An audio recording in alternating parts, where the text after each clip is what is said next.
What's up, everybody, and welcome to this week's edition of Eagle Eye News, brought to you by BCTV. My name is Alex Owens, and I'm joined today by Jake Campbell. How you doing, Jake? Well, I'm doing pretty good today, Alex. How about yourself? I'm doing okay. Ah, that's fantastic. Now, last week's Spot the Difference consisted of Brandon Shields' watch switching hands and the voiceover edit that happened during the sports segment. Now, be on the lookout for this week's difference, and DM our Twitter if you think that you caught it. Carroll may be going through many changes the next school year. The school will be broken up into potential 8 communities with a total of 64 houses between them, each managed by a mentor teacher that will stay with them through a high school career. Here's Mr. Shuckman with a sneak peek of those changes. So, Mr. Shuckman, why are we doing this housing concept? Well, we're looking at it. I don't say we're definitely going this direction yet. We need to get some student input. But why we're looking at it, number one, when you look at student surveys, they say we have a need to look at our culture and the way students treat each other and the way students feel towards having an adult that they can go to in the building.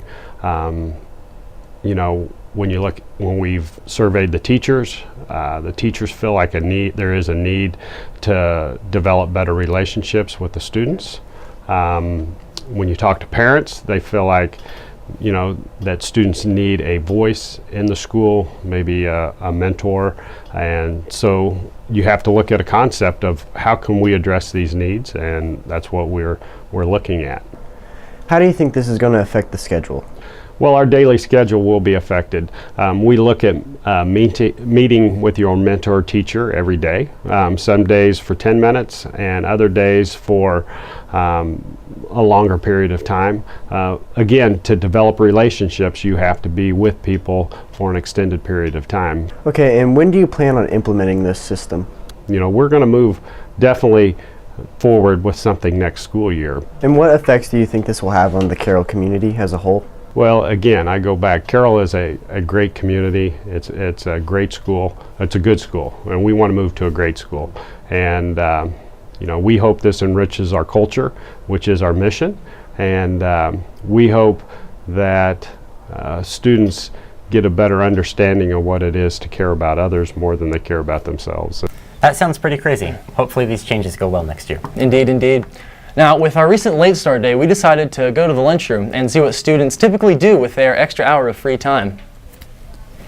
Robert, what did you do this past late start? Went to breakfast at Taco Bell. What'd you have? Crunchwrap. Sounds like a good time. Veronica, what did you do for this past late start? I slept in. Man, I'm jealous. I know, it was great. JT, what did you do this past late start? Well, I woke up at about 7:30 this morning and I thought I was going to be late, so I hurried up and got dressed and rushed out the door and showed up at 7:50, and then I realized it was a late start, so yeah. Man, that sounds like a great morning, JT. Dalton, what did you do for this past late start? I had to get to school at 6:30 in the morning. Man, I never had to do that.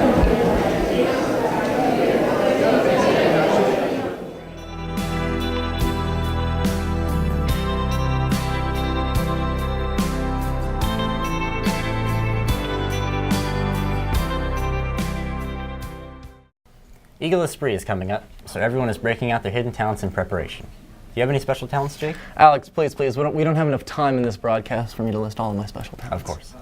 Here are a few more talents that you may or may not see at the Eagle Esprit.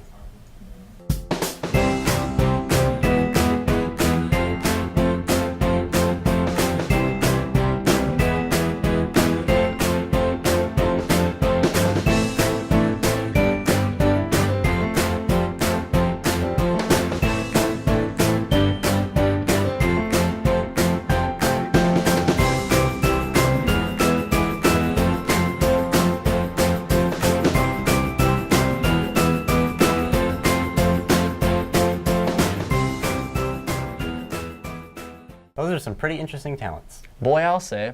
With an update on our winter sports, here's Carly Anderson.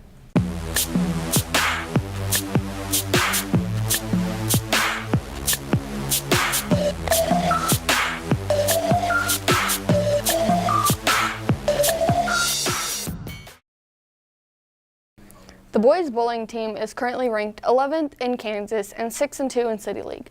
The girls are ranked 8th in Kansas and 5-3 in City League. Boys swimming is currently 4-4 overall and 3rd in City League. The wrestling team is currently 3rd in City League and 6-2 overall in duels. The boys basketball team is 8-9 overall and 5-8 in City League, and the girls are 13-4 overall and 11-2 in City League. Thank you, Carly. As some of you may have heard announced by the various Carroll news outlets, Coach Trail has been named the new head football coach to replace Coach Shuckman. Here's Sam Nams with an in-depth interview. Thanks, guys. And I'm here with the new head football coach, Coach Trail, and I'm here to ask you a couple questions. You bet. Fire away. So, are you going to remain the offensive coordinator while being the head coach?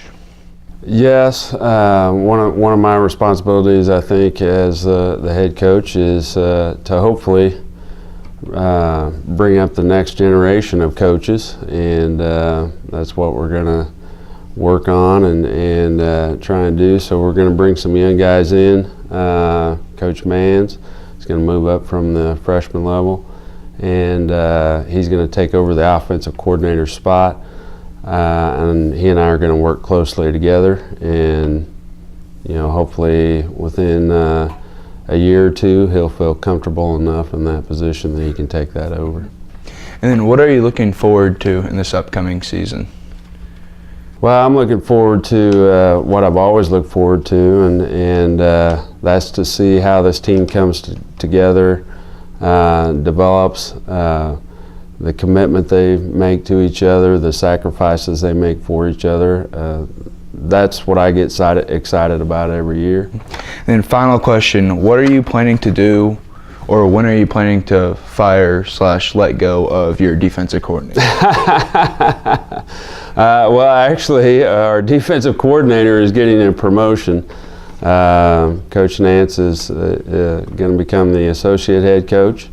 So he's going to take on some of the head coaching duties, which also means Coach Allen is going to move into take on some of the defensive coordinator's duties. And again, that's a work in progress.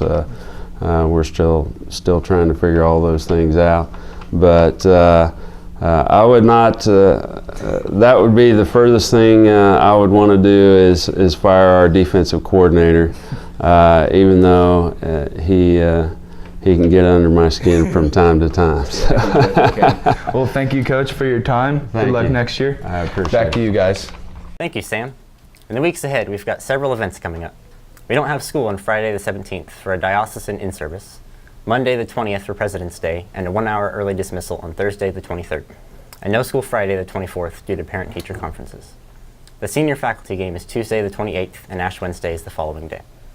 Last week on Wednesday, the St. Joseph Academy opened with a blessing and an open house, and the Honors U.S. History classes showed off their National History Day projects to the Bishop Carroll community. The National History Day competition is February 24th. Now, last Saturday, the Scholars Bowl went to state and placed 6 out of 8 teams. And for those of you that are looking for something to do on February the 25th, grab your running shoes for the Walk-In Sister Shoes 5K Walk and Run. Registration is closed online, but you may see Miss Blackwell in the front office if you still need to register. And just like that, this week's edition of Eagle Eye News comes to an end. Don't forget to DM us at Bishop Carroll TV if you spotted the difference. We had 4 winners last week, and you may win a prize at the end of the semester. Thanks everybody so much for watching, and we'll see you next time.